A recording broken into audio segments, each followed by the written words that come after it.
Movie की starting में हम देखते हैं कि फ्रेंड्स का एक ग्रुप अपनी कार से कैंपिंग वेकेशन के लिए जा रहे हैं। वो सभी कॉर्न खेत के बगल से गुजर रहे होते हैं, तभी कौओं का कुछ ग्रुप उनकी कार पर हमला कर देता है, जिससे कार का एक्सीडेंट हो जाता है। अब बेहोशी से वो लोग कुछ समय बाद में जगते हैं तो कार की हालत कुछ ज्यादा खराब हो गई होती है। क्रिस यहाँ पर देखता है उसका फ्रेंड जॉनी है, वो भी यहाँ पर नहीं है। यहाँ पर बाकी लोग इस एक्सीडेंट से काफी डर गए होते हैं। स्कॉट सेल्स के फोन से किसी को फोन करने की कोशिश करता है, लेकिन उसमें नेटवर्क नहीं आते हैं। ये सभी लोग इस सुनसान सी जगह पर फंस गए होते हैं और साथ में इनका एक फ्रेंड्स भी गायब है। अब स्कॉट को खेत की दूसरी तरफ एक घर दिखाई देता है, जिससे इनको लगता है कि जॉनी शायद किसी से हेल्प मांगने के लिए वहाँ पर गया हो। जिसके बाद स्कॉट और ब्रायन दोनों लोग स्कॉर फील्ड से होते हुए वहाँ पर जाने के लिए निकल जाते हैं। गैस यहाँ पर ब्रायन और नेटली दोनों लोग कपिल हैं। अब ये दोनों लोग खेतों में जा रहे होते हैं, तभी ये भट्टा के स्कार के पास में पहुंच जाते हैं। ये जो स्कॉर्पियो होता है वह किसी इंसान की बॉडी का बना हुआ लग रहा होता है, मगर ये दोनों इस पर ध्यान नहीं देते हैं। जिसके बाद में स्कॉट चढ़कर इसके ऊपर चढ़ के बाहर जाने का रास्ता देखता है, जहाँ उसे पास में ही कुछ साइड में वो है घर दिखता है। इस तरफ नेटली को खेतों की तरफ कुछ दिखाई देता है और जब वह वहाँ पर जाकर चेक करती है तो इधर एक स्कॉर्पियो जमीन पर पड़ा होता है। नेटली उसके पास जाकर उसके मुंह से हल्का सा मास्क उठाती है तो उसके दांत दिखाई देते हैं, जिससे वो बेहद ही डर जाती है और अब वो जान जाती है कि यहाँ पर कुछ गड़बड़ है। और फिर वो दोनों लोग भी ब्रायन और स्कॉट के पास में जाने के लिए निकल जाते हैं। इस तरफ स्कॉट और ब्रायन इस घर के पास आकर इसमें अंदर जाते हैं। अंदर से ये घर काफी ज्यादा पुराना लग रहा होता है, जिसकी हालत भी यहाँ पर काफी खराब थी। वो दोनों लोग घर के मालिक को आवाज देते हैं, लेकिन यहाँ पर कोई भी जवाब नहीं देता है। जिसके बाद में ये दोनों लोग ऊपर वाले कमरे की तरफ जाते हैं। वहाँ से ये किसी चीज की आवाज आ रही थी। दरवाजे को खोलते हैं, कमरे के अंदर जाते हैं तो वो देखते हैं कि यहाँ पर एक आदमी सिलाई मशीन को चलाते हुए कुछ सिल रहा है। अब क्रिस उसके पास में जाता है तो देखता है ये कोई नहीं बल्कि जॉनी है। जॉनी के हाथ पर कई सारी कीलें गड़ी थी और उसकी हालत भी काफी खराब थी और साथ में वो एक मास्क को सिल रहा था, जिसे देखकर ये दोनों लोग काफी हैरान होते हैं। इस तरफ क्रिस और नेटली दोनों लोग खेत से होते हुए आ रहे होते हैं, तभी के ऊपर हमला करके कोई उसे घसीट ले जाता है। ब्रायन इधर नेटली की आवाज सुनता है और जल्दी से वह उस खेत में जाता है। वो अब देखता है कि नेटली को यहाँ पर किसी ने मार के उसे उल्टा लटका दिया है। ब्रायन को पास में ही किसी के होने का एहसास होता है, जिसे देखकर क्रिस बहुत ही डर जाता है और वो यहाँ से भाग जाता है। अब ब्रायन नेटली की बॉडी को उतार कर अपने साथ में वापस ला रहा होता है, लेकिन वह किसी दौरान क्रिस पे भी हमला करके नेटली की बॉडी को छीन ले जाता है। इसी दौरान अब ब्रायन भी घायल हो जाता है। इसके बाद हम ये देखते हैं कि ये स्कॉर्पियो जो भी था वो खेत के बाहर नहीं आ रहा था। ये लोग नहीं समझ पाते हैं कि यहाँ पर ये क्या हो रहा है। स्कॉट क्रिस को जॉनी के बारे में बताता है कि वो यहाँ पर सिलाई कर रहा था, पता नहीं क्यों। जो भी जगह है वो बड़ी अजीब सी है। और इधर ब्रायन और स्कॉट दोनों लोग यहाँ से निकलने के लिए कुछ तरीका ढूंढते हैं। वो दोनों लोग यहाँ पर पड़ी हुई गाड़ियों की कंडीशन को चेक करते हैं। यहाँ पर उन्हें एक ठीक ठाक गाड़ी मिल जाती है, इसको चलाने के लिए बस उन्हें एक चाबी को ढूंढना है।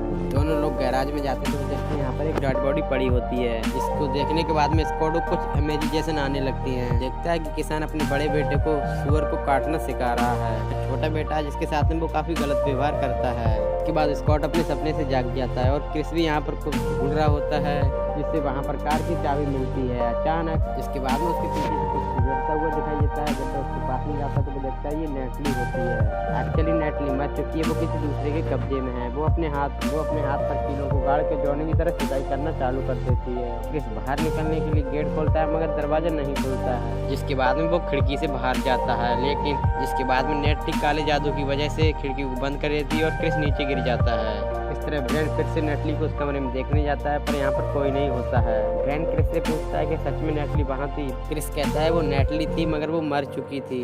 इसके बाद में क्रिस कहता है कि हमें यहाँ से निकलना चाहिए। बाहर जो कार खड़ी है उसकी चाबी मेरे पास में है। मगर ब्रायन कहता है कि सच में नेटली वहाँ पर थी तो वो जिंदा है। इसका मतलब है कि वो जिंदा है और उसे लिए बगैर मैं यहाँ से नहीं जाने वाला।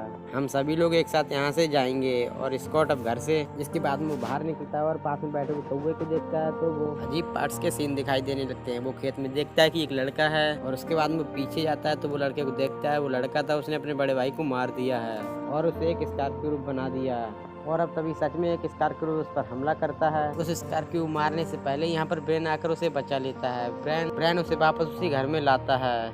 यहाँ पर स्कॉट बताता है कि मुझे एक लड़का दिखाई दिया था, इसके बाद में मैंने उसका पीछा किया था। इधर ब्रायन और स्कॉट दोनों घर के अंदर जाते हैं, जहाँ उन्हें एक लाश गन के साथ में दिखाई देती है। ब्रायन उस गन को ले लेता है और इसी दौरान बाहर क्रिस बिना चाबी के किसी तरह कार को स्टार्ट कर लेता है और वो अकेले इस जगह से भागने लगता है। कार के स्टार्ट होने की आवाज इन दोनों लोगों को भी आ जाती है, जिससे ये दोनों लोग भागकर बाहर आते हैं, मगर क्रिस यहाँ पर कार को जल्दी से भगा ले जाता है। वो कार को खेतों में चलाते हुए जाता है, जहाँ वो एक स्कॉर्पियो से टकरा जाता है। कार यहाँ पर रुक जाती है, तभी स्कॉर्पियो उस पर हमला कर देता है। एक स्कॉर्पियो कार के ऊपर चढ़ा होता है। जब क्रिस उसका मांस निकाल कर देखता है तो वो देखता है ये उसका फ्रेंड जॉनी होता है। इसी दौरान ब्रायन भी यहाँ पर आ जाता है। क्रिस उससे बताता है कि यहाँ पर स्कॉर्पियो है। उसके बाद ब्रायन यहाँ पर स्कॉर्पियो को गन ऊपर पॉइंट करके क्रिस को यहाँ से चले जाने को कहता है। अब ब्रायन देखता है कि उसके सामने वाला स्कॉर्पियो और कोई नहीं बल्कि नैटनी है। उसे लगता है कि वो इस पर हमला नहीं करेगी, लेकिन वो ब्रायन को मार देती है। इस तरफ स्कॉट को फिर से वही पास्ट बार लड़का दिखाई देता है। उसने अपने भाई को मारने के बाद घर पर वह वापस लौटता है, जिसके बाद वह उस कमरे में जाकर स्कॉर्पियो के मांस को सिलता है और ये ले जाकर अपने भाई को उसे पहनाकर उसे एक स्कॉर्पियो बना देता है। और जब स्कॉट हाउस में आता है तो देखता है कि खेतों से काफी डरते हुए आ रहा होता है, मगर ब्रायन उसके साथ में नहीं है। स्कॉट समझ जाता है कि उसको भी स्कॉर्पियो ने मार दिया है। अब धीरे धीरे करके स्कॉट को यहाँ की सिचुएशन के बारे में पता चलने लगता है। वो क्रिस को बताता है कि हमको सिर्फ खेतों में जाने से खतरा है और वो जो भी चीज है वो कॉर्नफील्ड से बाहर नहीं आती है। वो स्कॉर्पियो सिर्फ एक बार में सिर्फ एक पर ही हमला करता है, जिसके बाद में इन्फेक्टेड पर्सन इस घर में आकर खुद के मांस को सिलकर वापस खेत में चला जाता है। लेकिन वो इस दौरान किसी पर हमला नहीं करता। जैसा कि वो दोनों बात कर रहे होते हैं, तभी बाहर से बैन मर के उसी स्कॉर्पियो के बस में होकर आता है। वो सीधे उसी कमरे में जाकर सिलाई मशीन से मांस को सीलने लगता है और इस दौरान वो सिर्फ सिलाई पर ही ध्यान देता है और जान जाता है कि इन सब से बचने के लिए हमें इस जगह को ही मिटा देना होगा। वो कार से पेट्रोल निकाल कर इस जगह पर ऑयल छिड़कते हुए यहाँ से निकलता है, लेकिन जैसे ही वो दोनों खेत के बीच में जाते हैं तैसे ही ब्रायन जल्दी से आकर इन पर हमला कर देता है। क्रिस स्कॉट से कहता है कि तुम यहाँ से अकेले ही चले जाओ, लेकिन पहले वो स्कॉर्पियो स्कॉट को मार देता है। फिर वह घसीटते हुए क्रिस को भी साथ ले जाता है, घसीटते हुए स्कॉर्पियो के पास में ले जाता है। लेकिन मगर किसी तरह स्कॉट अपने आप को छुटाकर उस पर हमला करके यहाँ से भाग जाता है। वो बस इसके से बाहर निकलने वाला था, फिर उसकी बॉडी में ताकत न रह जाने के कारण वो वहीं गिर जाता है। उसके सामने एक कार दिखाई देती है, वो उसे हेल्प करने की कोशिश करता है, मगर इधर स्कॉर्पियो भी होता है। फिर वह आदमी उसकी तरफ बढ़ता है। तब तक यहाँ पर इस मूवी का एंड हो जाता है। कि आगे क्या होगा शायद वो आप खुद ही अमेजिंग कर सकते हो। तो वैसे यदि 2010 की एक हॉरर थ्रिलर मूवी का एक्सप्लेनेशन कैसा लगा हमें कमेंट करके जरूर बताएं। एंड वीडियो अच्छी लगी तो वीडियो को लाइक करें, चैनल पे नए हो तो चैनल को सब्सक्राइब करें। मिलते हैं जल्दी नेक्स्ट वीडियो में, तब तक के लिए टाटा बाय बाय।